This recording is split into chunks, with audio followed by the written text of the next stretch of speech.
السلام عليكم ورحمه الله تعالى وبركاته. مرحبا بكم في سلسله مطبخ ام نضال، ومرحبا بكم في فيديو جديد ووصفه جديده. وصفتنا اليوم هي صابلي او بلا بلاطو صابلي اللي غادي نشكلوه من عجين واحد، عجين اقتصادي جدا وكيعطينا كميه كبيره. فغادي نشكلو به بلاطو اللي كما كتشوفوا الشكل ديالو كيجي رائع، وايضا اللي بتزيين مكونات اقتصاديه متوفره. فنخليكم مع المقادير، طريقه التحضير وفرجه ممتعه. اذا غادي نحضروا العجين ديال الصابلي ديالنا، فكنحتاجوا 250 غرام ديال الزبده مارغرين، كنحتاجوا 4 ديال البيضات، كنحتاجوا 2 كيسان ديال السكر سنيده ما يكونوش عامرين، كنحتاجوا 2 كيسان ديال الزيت، وكنحتاجوا واحد ساشي ديال السكر فانيلا، كنحتاجوا نكهه ديال الزبده غادي نهضر لكم عليها من بعد، وكنحتاجوا الدقيق اللي كيكون على حسب الخليط، يعني حتى كيتجمع لينا الخليط. اذا كناخذوا الزبده ديالنا وكنقطعوها القطع. هنا ضروري انها تكون بحراره المطبخ، لانه هي هاد الزبده مارغرين ديجا كتكون شويه قاصحه، فما نكونوش يلا خرجناها من الثلاجه. وكنضيفوا ليها السكر سنيده، كنضيفوا سكر فانيلا، وكنخدموا هاد المكونات مع بعضها مزيان. فهاد العجين حضرته نزولا عن الطلب ديالكم، لانه انا ما كنستعملوش بزاف، فمقارنه مع العجين ديال الصابلي اللي عطيتكم من قبل والمعتمد عندي، فهذاك كيجي رائع جدا، لانه كنستعملوا فيه الزبده يعني النوع الجيد، غير هو ما كيعطيناش كميه كبيره بحال هذا. فهاد العجين كيبقى اقتصادي وكيعطينا كميه كبيره. اذا كنبداو نخدموا هاد الزبده مع السكر والسكر فانيلا مزيان. وبالنسبه للوصفه الاخرى ديال العجين الصابلي المعتمده عندي، فغادي نخلي لكم الرابط في صندوق الوصف. ثم كنضيفوا البيض، وحنا دائما كنخلطوا.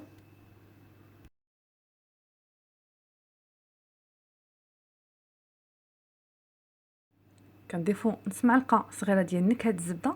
فهاد النكهه ديال الزبده كنضيفوها باش كتعطينا لوغو لهاد الصابلي ديالنا، يعني مذاق الزبده اللي بحال استعملنا الزبده الاخرى يعني ديال العبار اولا النوع الجيد. كنضيفوا الزيت وكنخلطوا مزيان. فهاد المقادير كيعطيونا كميه كبيره ديال الصابلي، يعني كما كتشوفوا يعني فيهم، يعني كما كتشوفوا فيه 2 كيسان ديال الزيت، يعني سوائل اللي غادي تاخذ لنا طحين اكثر. هنا ممكن ايضا تنكهوها بنكهات اللي بغيتو، ما توفرتوش على هاد النكهه ديال الزبده فممكن تضيفوا نكهات اخرى، مثلا نكهه ناتا ديال البسكوي. ايضا ممكن تضيفوا بودره اللوز، ممكن تضيفوا بودره الكوك، يعني كتاخذوا الكوك وكطحنوه مزيان وكتضيفوه. فانا هنا خليت لكم وصفه اصليه، يعني بدون اضافات، فقط النكهه ديال الزبده باش نخرجوا داك لوغو ديال الزبده ويجي المذاق ديال الصابلي ديالنا لذيذ. كنبداو نضيفو في الدقيق تدريجيا، وحنا كنجمعوا العجين ديالنا. فهنا الخميره انا ما كنضيفهاش في العجين ديال الصابلي، لانه بزاف منكم في الفيديو السابق سولتوني على الخميره، لانه الخميره الا ضفناها في العجين ديال الصابلي فكيتنفخ، يعني ملي كندخلوه الفرن كيتنفخ ما كيبقاش محافظ على الشكل ديالو. فمن الافضل اننا ما نديروش الخميره في العجين ديال الصابلي، يعني فقط هذاك الكميه ديال البيض اللي كنضيفو هي كتعاون الصابلي ديالنا انه يتنفخ شويه وما يتغيرش الشكل ديالو. كنبداو نضيفو في الدقيق وحنا كنجمعوا الخليط حتى كنحصلوا على عجينه اللي متماسكه.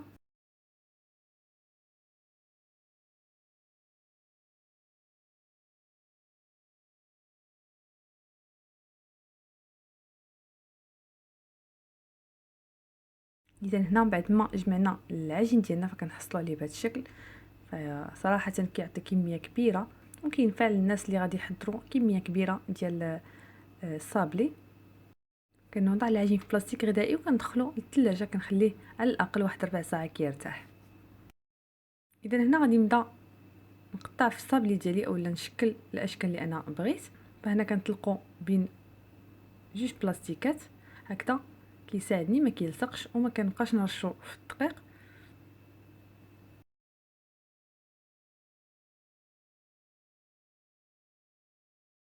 وكناخذوا القطاعات، فهنا كتاخذوا القطاعات بالشكل اللي بغيتو اولا بلي متوفر عندكم. انا هنا خديت هاد القطاعات، هذه شكل جديد من القطاعات اللي تلقاوه عند الاخ فاروق. ثم كنصفوهم في انيه ديال الفرن. فهنا هاد القطعه فيها جوج جهات، وحده اللي غادي تعطينا يعني تجي مثقوبه من الوسط، وهذه اللي كتجي هكذا مسدوده. فباش غادي نديرو يعني وحده لاصقه على وحده. هنا دائما الصابلي ديالكم الا كنتو غادي ديروا يعني غادي تلصقوا جوج ديال لي صابلي، فحاولوا انكم ترققوا العجين باش ما يجيكمش غليظ.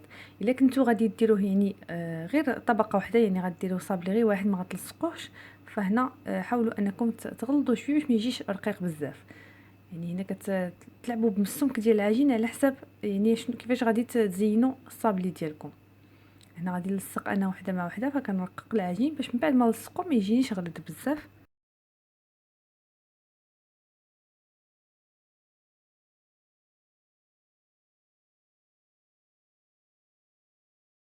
ما كنصفوهم في انيه ديال الفرن وكندخلوهم الفرن على حراره متوسطه تقريبا 160 درجه، باش هكذا كيطيب لينا الصابلي ديالنا بشويه، وفي نفس الوقت يعني كيتحمر وكيتقرمش، لانه ملي كنجهدوا عليه النار دغيا كيتحمر وكيبقى من الداخل يعني ما كيكونش مقرمش، كيكون رطب. هنا الا درنا النار مهيله فكياخذ وقته في الطياب وكيتقرمش مزيان، وفي نفس الوقت يعني كيجي لونه واحد. كنطلق العجين مره اخرى، وهنا كنطلق غير شويه ديال العجين، غادي نشرح لكم من بعد علاش. وكنرشو هنا بفيرميسيل الشوكولا الاسود على هذا الشكل، ثم كنمرر عليه المدلك باش كيلصق في العجين.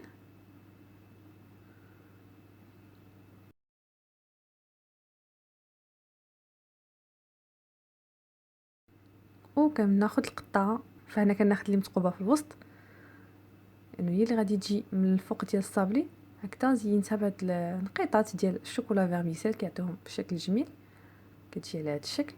وكنصفوها في انيه ديال الفرن.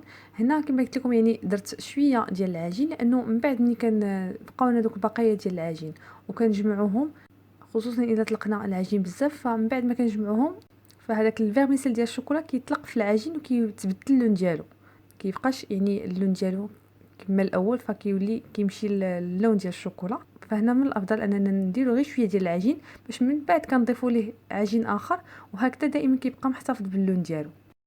كنجمع العجين مره اخرى، كنضيف عليه كميه اخرى ديال العجين، كنحاول انني نطلقه مزيان بالمدلك. ثم كما كتشوفوا دوك النقيطات ديال الفيرميسيل كيدخلوا مع العجين، هنا كنضيف شويه من الفوق، غير كنرش شويه ما نكثرش، وكندوز المدلك باش كيلصق، وكنقطع بالقطعه، ونفس الشيء يعني كندخلوه الفرن حتى كيطيب وكيتحمر. اذا غادي ندوزو الشكل الثاني ديال الصابلي، فخديت هاد القطعه اللي كما كتشوفوا كتعطينا هاد الشكل مستطيل، وكنقطع الصابلي ديالي. غادي نشوفوا من بعد طريقه التزيين ديال هاد لي صابلي كاملين. وكما كتشوفوا هنا يعني تعمدت انني ندير قطعات كبار، لان الكميه ديال العجين كثيره، الا استعملت قطعات صغار فيعني غادي نبقى غارقه في هاد العجين. كيف ما يمكن لكم يعني ديروا نصف هاد المقادير الا ما كنتوش باغيين كميه كبيره. كنبقاو مستمرين بهذا الشكل يعني حتى كنقطعوا عدد او لا الكميه ديال العجين اللي بغينا بهذا الشكل. وصلنا للشكل الثالث واللي غادي نستعمل فيه هذه القطعه دائريه، ايضا حتى هي مثقوبه في الوسط. كنقطع دوائر بالجهه اللي ما مثقوباش، وكنقطع دوائر اخرى بالجهه اللي مثقوبه، لان غادي نلصقهم من بعد. وكيف ما قلت لكم يعني دائما هاد الصابلي اللي كنلصقوا وحده على وحده كنحاولوا اننا نرققوا العجين، باش من بعد ملي غادي نلصقوهم ما يجيناش الصابلي غليظ. كنصفوهم في انيه ديال الفرن وكندخلوهم الفرن. وهذا شكل اخر ديال الصابلي اللي قطعته بهذه القطعه، كيجي الشكل ديالو حتى هو جميل جدا. نفس الشيء غادي نصفوه في انيه ديال الفرن وغادي ندخلوه الفرن حتى يطيب وكيتحمر.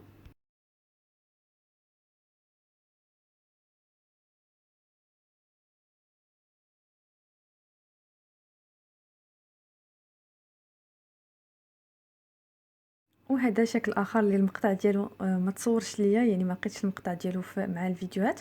فهذا هو الشكل ديال القطعه اللي استعملت، ايضا من القطعه الجديده اللي غتلقاوها في محل فاروق.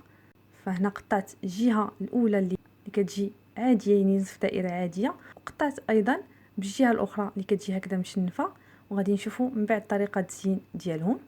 فهذا هو الشكل ديال الطابع، فكنقطعوا من الجهات بجوج. وصلنا للشكل الاخير واللي غادي نحاول انني نكه العجين شويه فهنا كنضيف له الباط ديال القهوه، فغادي يجينا بمذاق القهوه. يعني استعملوا الباط الا توفرات عندكم اولا النكهه ما توفروش عندكم بجوج، ممكن تستعملوا يعني قهوه سريعه الذوبان. كتخلطوا مزيان العجين حتى كيولي بلون يعني موحد. هنا من بعد ما كتخلطوه حاولوا انكم ترجعوه للثلاجه شويه، يعني واحد 10 حتى ل 15 دقيقه باش كيتجمع العجين، عاد تبداو تشكلوه. كنطلق العجين مزيان وكنقطع دوائر. فهنا طبعا ممكن تستعملوا القطاعات اللي متوفره عندكم اولا الاشكال اللي بغيتو.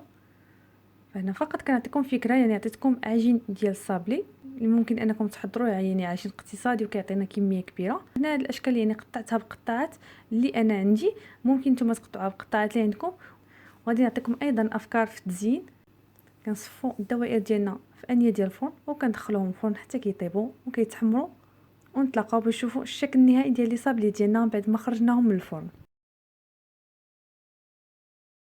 اذا هادو الاشكال ديال الصابلي ديالنا بعد ما خرجناهم من الفرن، فكما كتشوفوا كيجيو يعني لونهم كيجي ذهبي، ايضا كيبقاو محتفظين بالشكل ديالهم. فقط يعني ما تدلكوش العجين وما تكثروش الدقيق باش يبقى الصابلي ديالكم محتفظ بالشكل ديالو.